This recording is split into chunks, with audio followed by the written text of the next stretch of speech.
see, 2, 4, 6, 7, 9. All right, we have a quorum, 10. Representative O'Brien is sitting in for Representative Leishman. And the first order of business is to review and approve the minutes of the previous meeting, which have been distributed. Are there any comments or corrections to the minutes? Okay, seeing, is there a motion? Move the minutes. Second. Moved by Senator Gray, second by Senator Bradley. All those in favor? Aye. Opposed?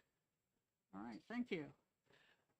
We have the actuarial cost benefit analysis from the retirement system. That was emailed and put on the website this week. So, Mr. Carlin, would you care to point out some highlights to us?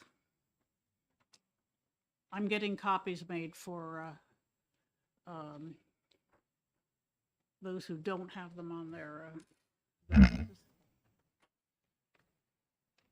in fact, there they are. I'll wait for those to circulate. All right.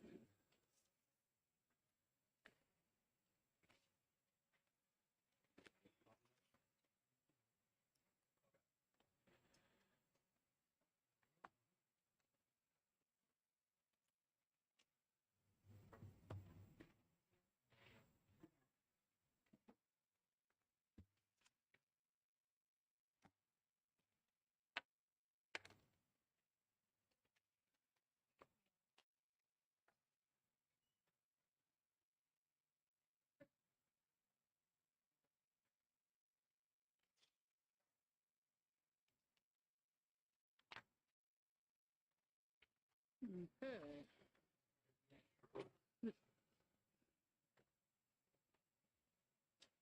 Okay, so the specific question we asked is on the last page, amendment is, This is, yeah, on the back page, the additions have been highlighted in gray. So starting with that one, that's Amendment 2259S. We received an analysis on back a couple months ago, but this variation would only apply this change to Group 2 Tier B members who work to their full age and service requirements and retire under service retirement. So vested, deferred, non-job related disability, that type of thing. So it would shrink the pool somewhat from the original 2259S, and that's the bottom row on the prior page, page 3, the difference. In the new analysis, the unfunded liability impact went from 47 million to 43.9, and the terminal funding cost went from 59.1 million to 53.7 million. So there was some eliminating some members who aren't working to full retirement age and going out on service retirement, reduce the cost of the proposal somewhat. The other analysis was related to Senator Gray's request, which was to increase the multiplier accrued for every year worked past 20 years to 2.5% for everyone in Group 2. So that includes Tier B as well as Tier C, as well as future members of Group 2. So, and then the secondary question was, what if the change was only for Tier B? So those are on page 2, the 2 gray rows in the middle of that page show that. And just as a refresher too, under the projected employer rate increase column, which is column 3, there's different sets of numbers. The plus point XX% numbers, that represents the percentage of pay increase projected over current or future employer contributions, with no funding, with only the unfunded liability funded, and then if possible, if there's a terminal funding cost possible, That's listed at the very bottom of that item on that third column. So for everyone in group two, the top gray line question one, it's unfunded of 18.5 million. If that was funded, the increase on the employer contribution rate would be 0.31% of pay for police and 0.3 for fire, which equates out to about 1.7 million a year in additional employer contributions going forward, beginning in fiscal 26. That proposal couldn't be estimated for a terminal funding number because it's open-ended. There's future hires who will just keep coming in under the provision.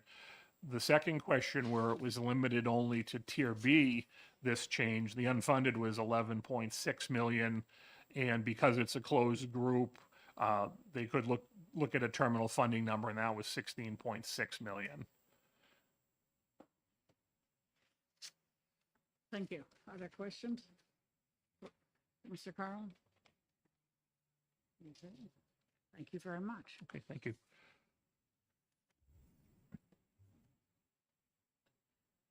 All right, now that we have a selection of options to consider, are there any that we wish to discuss and recommend to the legislature? Senator Bradley, you have. So I think if you look at the changes to Amendment 2259 on the back of this page, and I think hats off to Marty for doing a really good job of keeping the information in an understandable way. I just want to give him a shout out. The unfunded liability portion of approximately $44 million, I think, is getting into a range that we can consider. We did this 2 years ago in House Bill 1587. So No, excuse me, Senator, we did something different in 1587. the same amount of money. Yes, correct. Okay. So that's my point. We're getting it into a financial range that I think offers some opportunity for consideration.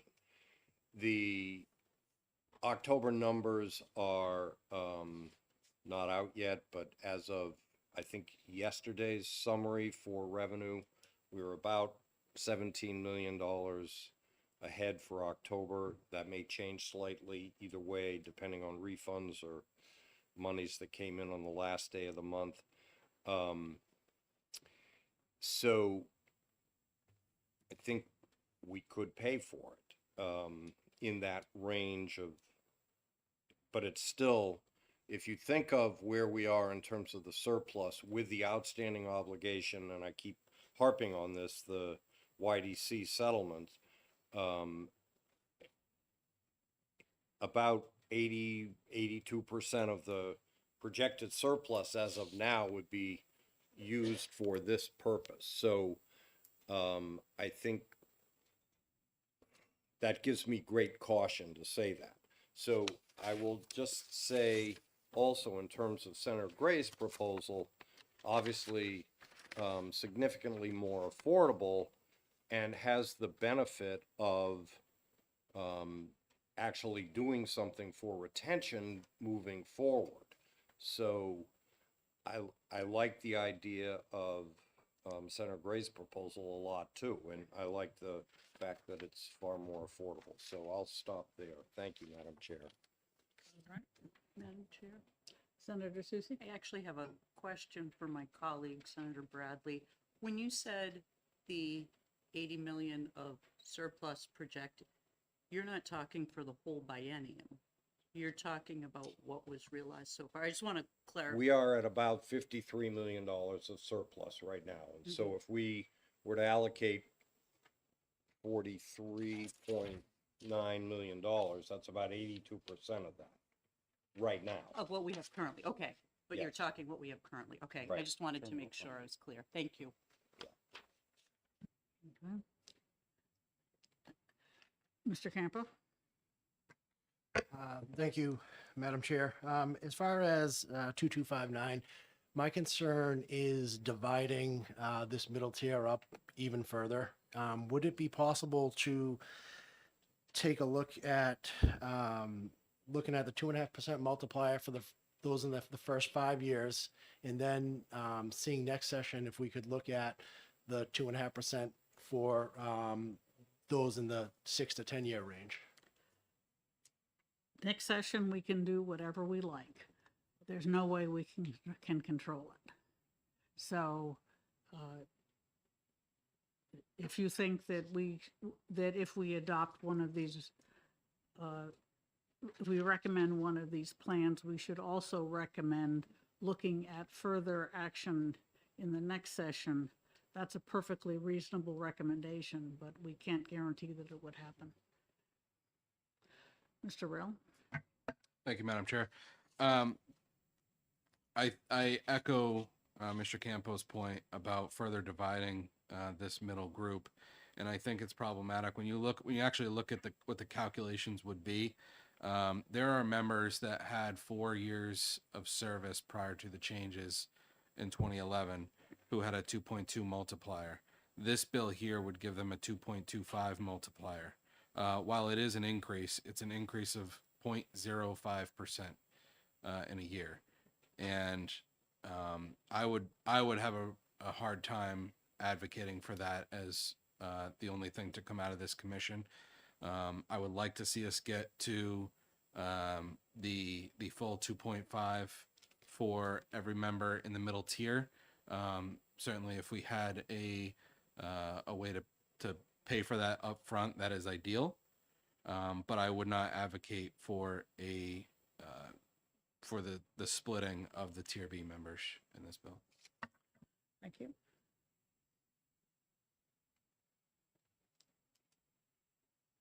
All right. The next question is, does someone wish to make a recommendation that we propose one of these schemes to be for the legislature for 2024? Mr. Rill? Thank you, Madam Chair. I do not have a recommendation, but I was hoping that we might be able to get some further clarity on Senator Gray's first proposal, and maybe Marty would be able to help us with that. I had a couple questions for him if he's available. Okay, so this would change the multiplier to 2.5% for all Group 2 members, including future hires, once they work at least 20 years. Yes. Mr. Carlin, thank you. I was wondering if in the GRS calculations, if they also were able to identify what this benefit would look like if that 20-year mark was changed to 10 years or some other option. No, they just did the analysis, the specific one that the commission endorsed. So I'm not sure what the impact of that would be. Do you happen to know where they've done a lot of this work already? Would that be somewhat of an easier calculation to identify, considering they've done the majority of the work? I could check. I know with the original 2258, which was one of the first pieces analyzed, there was some follow-up questions, and GRS was able to answer those without doing the full scope valuation. So that, it was less of a lift. I'm not sure how the model works for this one, so I don't want to speak for them. I'd want to reach out, but I could ask if the committee would like that. Yeah. I'd like to mention that we are up against a deadline. The final report for this commission is due December 1st. And Halloween will take actually not Halloween. Halloween already took a big chunk. Thanksgiving will take a chunk out of November. And the actuarial analysis have been running 2 weeks plus. So we don't really have time for a new analysis, or unless it's just a tweak of an existing one. I could ask the question today, probably have an answer tomorrow if this is going to be a full scope. It's going to take a couple weeks, or it's something that can be answered before next Thursday. As that's, I think that's what you were. Yeah, if we don't have an answer by next Thursday, it's going to be very difficult to incorporate it. And the question would be, instead of at any year after 20 years of service, you're, you know, and I know the group would have to vote on it, but what you put on the, for discussion right now is any year worked after 10 years is 2.5%. Correct. Yeah. And And- is that for all groups or just tier B? That would apply to all groups as Okay. it does in this proposal. And I would just, for clarity purposes, those that are, my intention would be those that are already above that 10-year mark, those years would also be calculated in. Going Yeah. forward.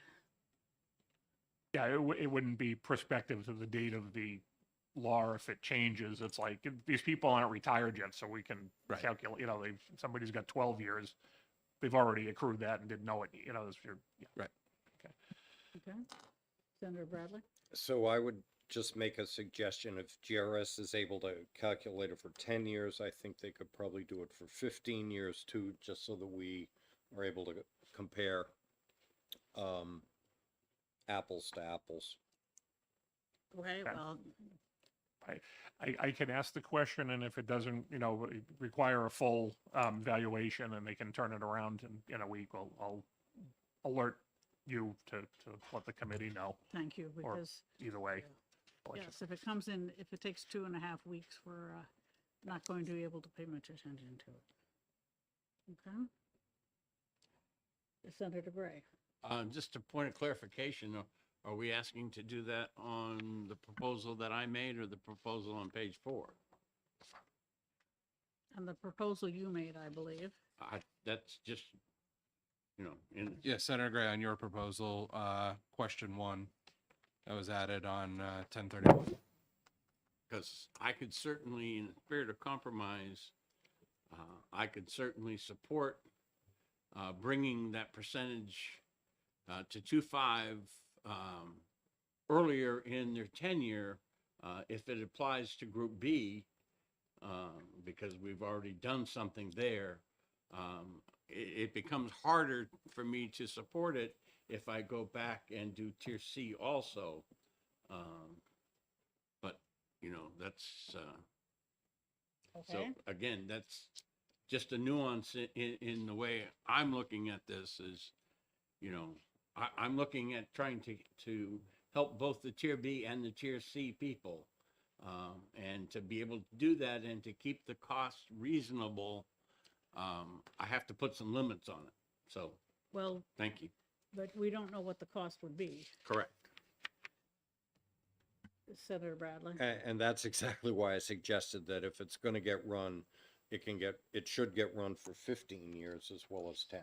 I tend to agree with you. Yeah, I would have been able to say that if you were doing that to 2259, I think it would require a full scope because there's more moving parts in 2259 because there's also a reduction in the minimum age in service in that proposal. This is just the multiplier with everything else being equal. So I think the chances are better of getting a favorable answer. But again, I don't want to promise until we get to that. Any other comments? All right. Does anyone wish to move to recommend a plan to the legislature? We have at this point, 2 ways to bring a plan to the legislature for this coming year. If we recommend it, we can include it in House Bill 436, which is retained in finance. And if approved by the committee, that will go to the full House in January and then go over to the Senate. So that if we make that recommendation, it could be adopted as early as, it could go into effect as early as March. The governor cooperating and the Senate cooperating. Otherwise, we can recommend a different plan and bring that in as a new bill. We have the authority as a statutory committee or commission to bring in a bill outside of the regular bill filing period. And that's what we would have to do. But that would start brand new in January, and it would not be able to pass until June at the earliest. Mr. Rell? I have a question, Madam Chair. Does that mean if the report is due by December 1, does that, I understand it's last minute, but does that give us the November 30th meeting to potentially have a vote on this, or is that too late? That's later than I'm comfortable with, but if absolutely, if we're making progress, we could do it, but would not want to plan on it. Could we potentially try to hold off if we don't have this actuarial analysis until the 16th to either the 9th or the 16th to work on that vote? It's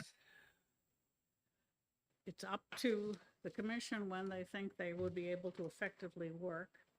The 16th is, in my opinion, cutting it very close, but it could be managed. I am not going to recommend meeting on the 23rd. But the report is in fact due December 1st, so we have to be, the 16th is probably the last reasonable date for us to meet.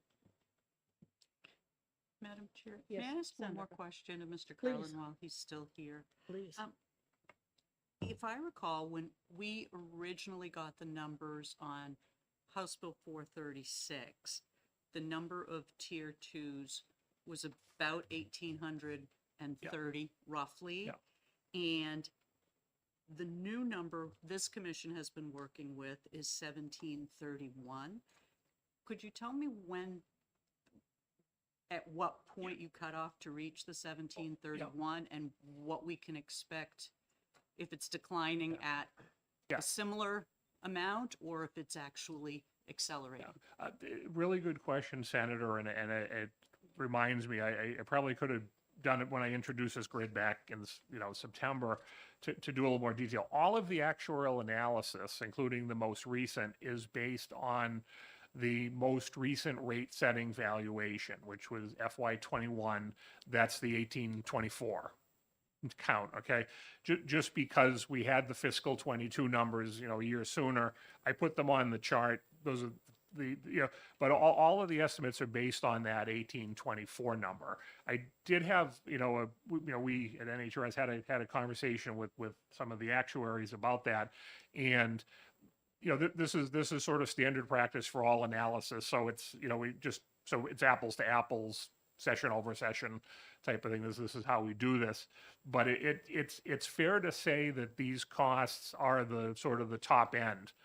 If there are fewer people affected by it, ultimately by the time it passes, there is going to be a decrease in the overall cost. And it's hard to put a percentage on. If you say, oh, it went from 1824 to 1731, that's five something, maybe there's a math teacher here, but it's a percent, but it's not, that means this is going to be 5% less, because a lot of it depends on the demographics of the specific members who left. Were they the newer people?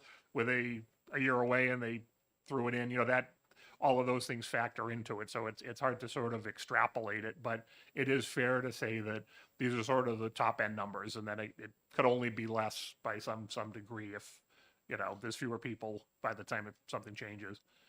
So if I could follow up, I just want to make sure I'm understanding. So it was the 1824 is what these numbers are based on? Yeah. But when they went on the chart, it's based on 1731, or 1731 is just the current number? I just want to make sure. No, those are, that last call, those are just the most recent numbers. Okay. They weren't used for actuarial analysis. And we Okay. kind of went back and forth when we were setting up this grid, which number is better Mhm. to give you without causing confusion. And that's what we fell on, and maybe we should have gone the other way, but yeah. No, it's not. I just wanted Yeah. the explanation because I just wanted to better understand the cost implications. So if this is based on the 1824, and we know that within a year we're down to 1731, I guess the question is then, by this time next year, would we be looking at under 1,600? Yeah. And I do absolutely understand it's dependent upon which member. Is it a 2-year member or a 19-year member? Yeah, and this year, beginning in February was the first year that anybody in Tier B was eligible to retire. The people who would have started, January, February, March of '02. So you may lose some people to retirement already. I don't think, there would be a huge number, especially with everything pending. People may want to kind of ride it out. But, there's some people either they could have just terminated and went into vested deferred status, or a few of them may have retired. And then obviously some people may have been granted disability benefits, too. So those are the pools of people who leave, people who get disabled, to people who can retire is what would be coming off the list. Just, if I could, just Follow. one last thing, Madam Chair. Thank you. So I guess the numbers that are before us are the absolute worst case scenario, the highest possible. And we know there's already been a decline from the numbers that we're considering. So we're actually looking at something less. We just can't quantify how much at this point. Yes. Okay. Thank you. Anyone else? Senator Bradley, you have a comment, a recommendation?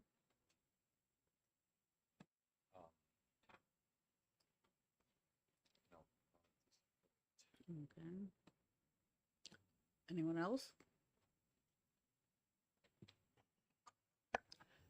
Representative Packard. Thank you, Madam Chair. I'm not going to propose a recommendation now, but I'm just going to mildly insist that whatever we do recommend and whenever we do come up, that this is it.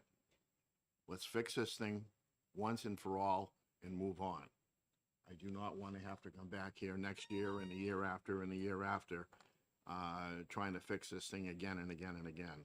So I would just implore the members of this commission that whatever we do vote on, we vote on it, and that this will fix this thing once and for all. Thank you.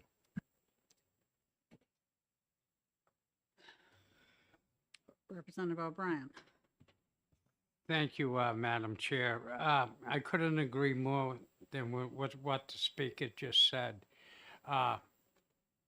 It seems the intention by Mr. Collin will expedite the process as best as he can, if allowed. And I think patience is a virtue. And I think if the committee members had the full, complete understanding of what Mr. Rill suggests, I think we'll be able to come up with something. If we limit the debate, limited the discussion to the proposal and see if that can fly, and then I think we could do it at that particular date.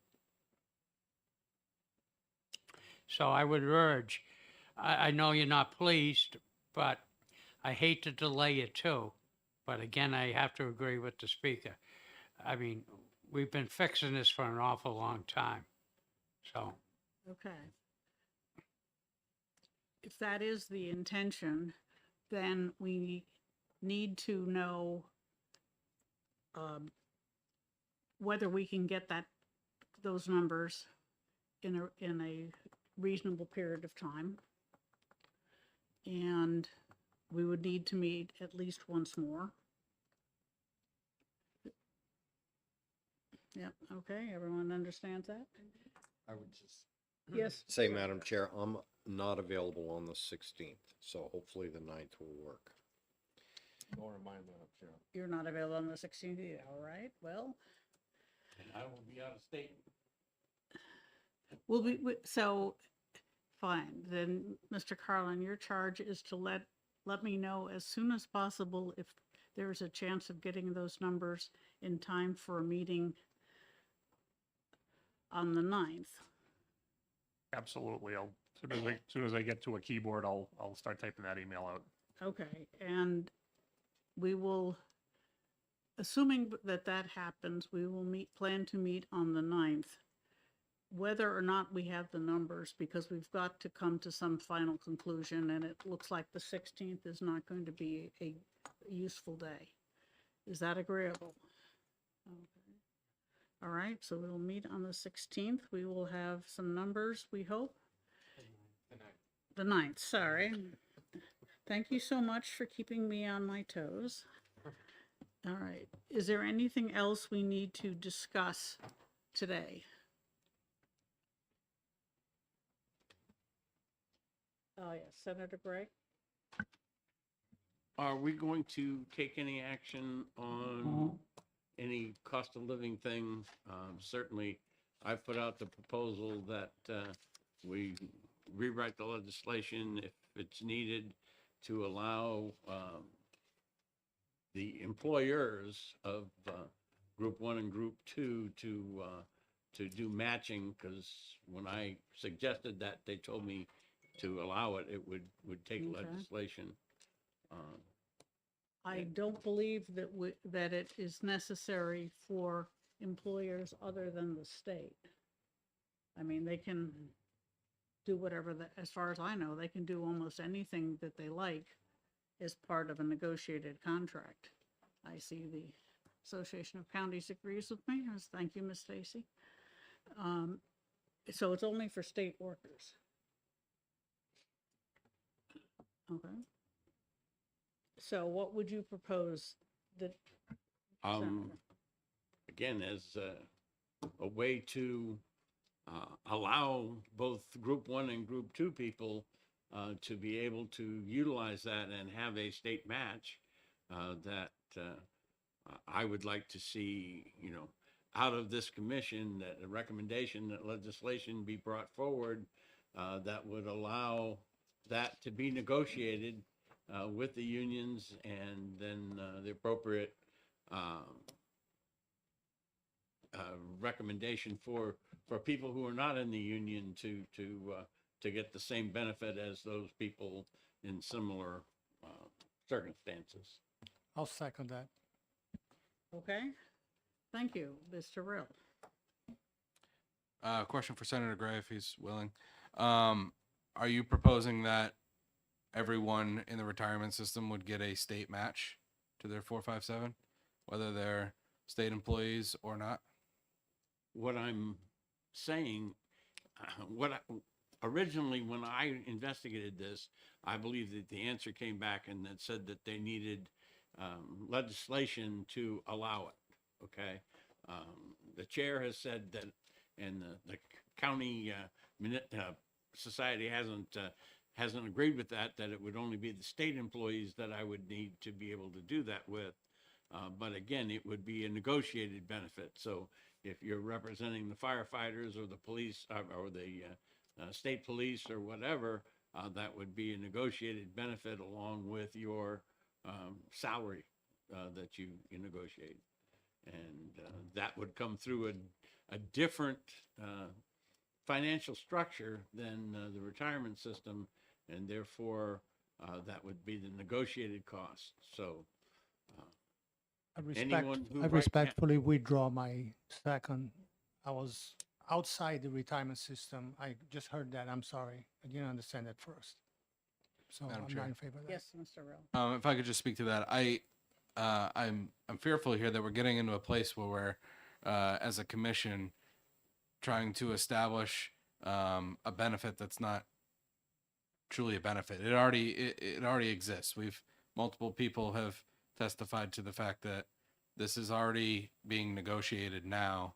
There are cities and towns that already have this negotiated now.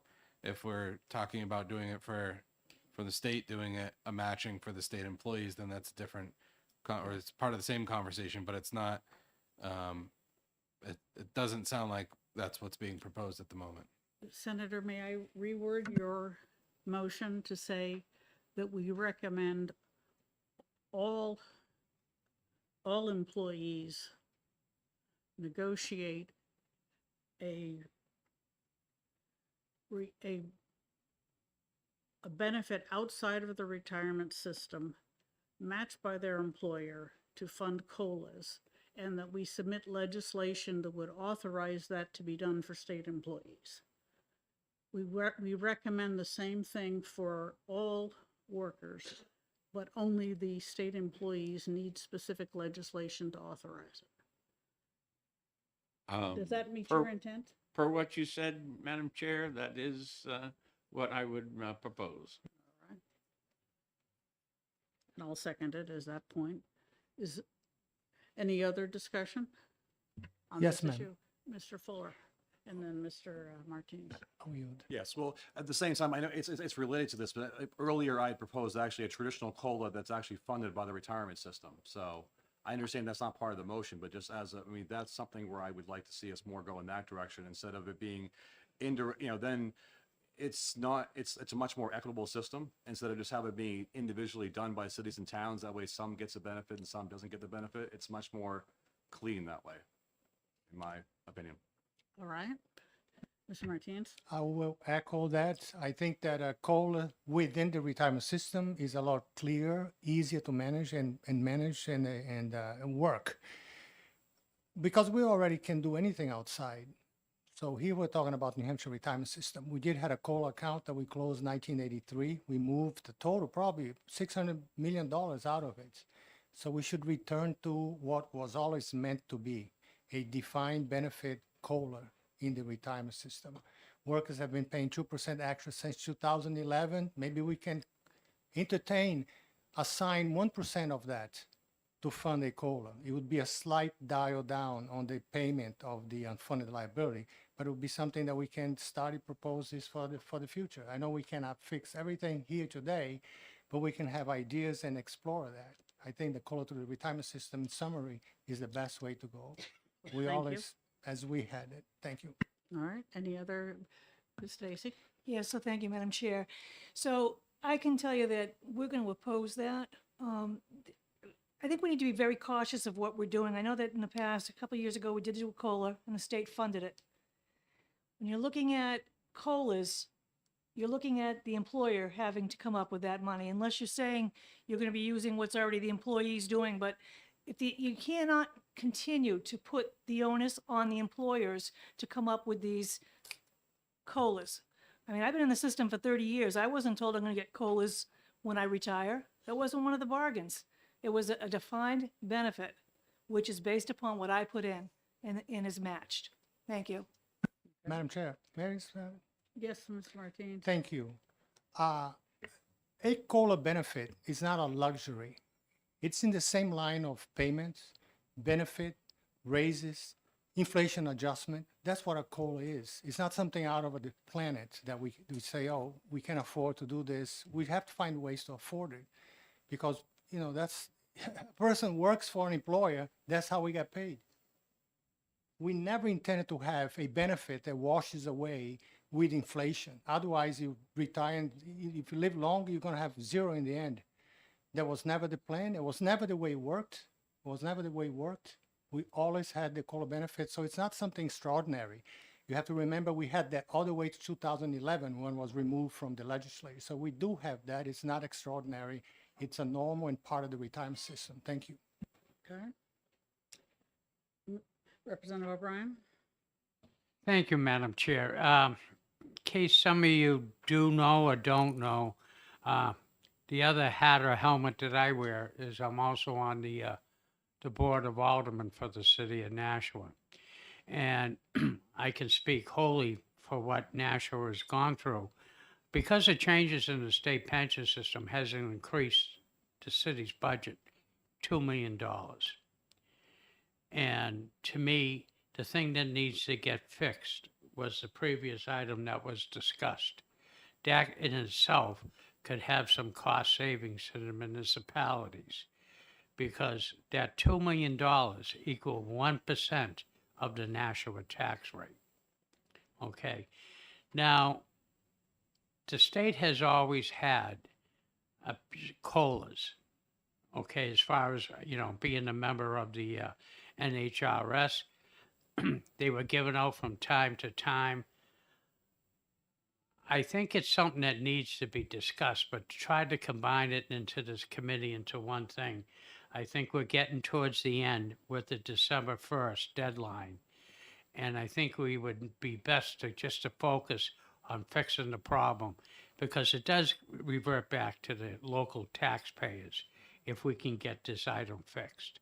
So I share the thought with COLA, but I think the duty of future legislation can probably, with time, equally conquer it. Thank you. Anyone else? Senator? So slightly different take on this. There was a COLA that was authorized in 2019. Governor Sununu signed it into law. The cost for employers, I believe, exceeded $100 million. So that's counties, schools, state, and cities and towns. So COLAs are expensive. There's no question about that. On the other hand, they are an incentive and retention tool. So they have some merit, but they have to be paid for. And my view is that if we're going to institute a COLA, it should be a shared responsibility by employers and employees, that everybody sees the benefit of it and everybody shares the cost. And I don't think that there's any way that we could be ready for a recommendation on December 1st, but what you, Madam Chair, might want to consider is asking all of the employer representatives on this commission and all of the labor representatives on this commission to form a subcommittee and negotiate and see if there is some mutual consensus that would fit within those terms of a shared responsibility by employers and employees. It would be something over and above Mr. Martine's, in my view, of what would be appropriate, what employees already pay, and employers would have to absorb some additional cost, but it would have to be seen as a shared benefit. And I think that could be I can't remember if this commission dissolves or not, maybe somebody else knows, but there's no reason why, even if the commission dissolves, that the folks that are sitting at this table, management and labor, so to speak, can't try to negotiate that and come back to us in the legislature if there is something that's a win-win for everybody. And then we could consider it, and it could be a late filing, and once a late bill comes in, GRS can analyze it for costs, so we have, more data to go on than, just is a COLA good, is a COLA expensive, is a COLA worthwhile? We can go on and on and on with that debate. It's going to take employers and employees, in my view, to agree to something. Thank you, Senator. That's absolutely true. But there are, 200, 300 employers in the retirement system? The only one we have direct control over is the state employees. You and I, as members of the legislature, put the limits on what can be negotiated with the state employees. We have very little control over what the teachers negotiate with SAU 53, for example. We don't have much control over that. Or what The point I'm trying to make is, if there's consensus, and maybe there won't be, maybe this is an exercise in futility, I don't know, but until you try, if there's a consensus among the various management entities, and obviously the state has to be part of that, but also the entities representing all of the labor groups, then it becomes something that could come in front of us, could have a real analysis for the costs, and then decide whether to move forward with it. But I also realize that it's November 3rd, and if we're trying to have a report, which we need to have by December 1st, that's difficult. But there's no reason that those discussions can't continue to occur if people on both sides want them to. Very true. Mr. Speaker? I think the Senate President and I could make this commission continue if we wish to. And I am uncomfortable voting on anything today that has to do with something we don't have figures on, we don't know how it's gonna work, and we don't know how it's gonna affect everything. So I think if that discussion wants to continue, that it would be prudent to do so, but not under the circumstances we are today. Let's fix this problem that we started out with, and then let's continue the discussion on the, you know, the COLAs or whatever else that needs to be discussed. But let's fix what we gotta fix at first.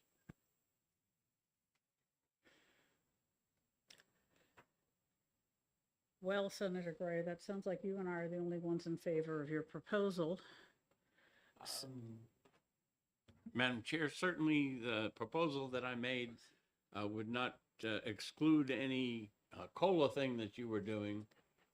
It would be an added way that departments, when they're negotiating with their unions, could do this. Would not have any long-term effects on COLAs. Certainly, I know that when I retired at least once, you know, they came to me and told me how I could split my money up and, you know, buy annuities and not buy annuities, et cetera. This would, the proposal that I made would let them have a pot of money should they choose to make those contributions that they could use and manage that money any way they chose to do it.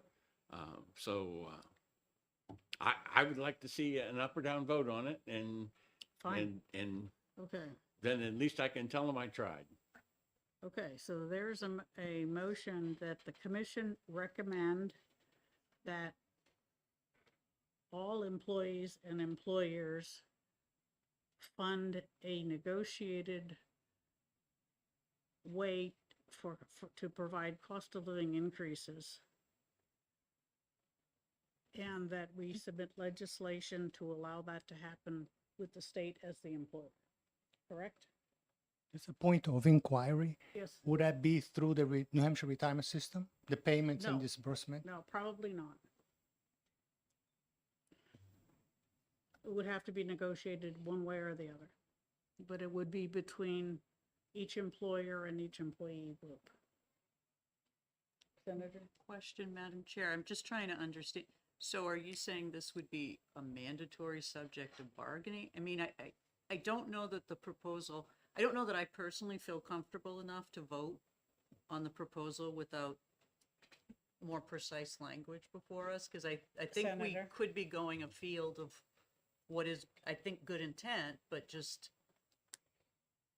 The way that it was explained to me is that there would have to be enabling legislation to allow it for state employees. So, you know, when the drafting happened and it'll get a full hearing of both the Senate and the House, you know, should it actually be reduced to a bill, and some of those details, I think, Senator, would be worked out at that time. Senator, the problem is that the recommendation would apply to all government employees in the state, and the legislation would only apply to those actually employed by the state government. So the recommendation is that each municipality or school district or whatever would negotiate with its employees to find a way to fund a cost of living increase, and that we would have enabling legislation so that the state employees could do the same. I wouldn't put cost of living into it. I would call it an employee match, which is what it is, and it's called, you know, in the other, and that, you know, that, again, what I was told is that we needed enabling legislation that says, you know, you're allowed to do it. So, Mr. Rill? Thank you, Madam Chair. I would ask that if our plan is to come back on the 9th, I would request that we have this proposal reduced to writing like we've been required to do for previous proposals before we vote on it. If I'm not opposed to having that conversation. I want to make sure that we're clear on what we're voting on. I'd be happy to. All right, thank you. So We will not vote on that today. Senator Gray will provide a motion in writing so that we will know what we're voting on. All right. Is there any other business we need to discuss today, knowing that we're coming back in a week? In a week. Okay. Seeing none, we are adjourned.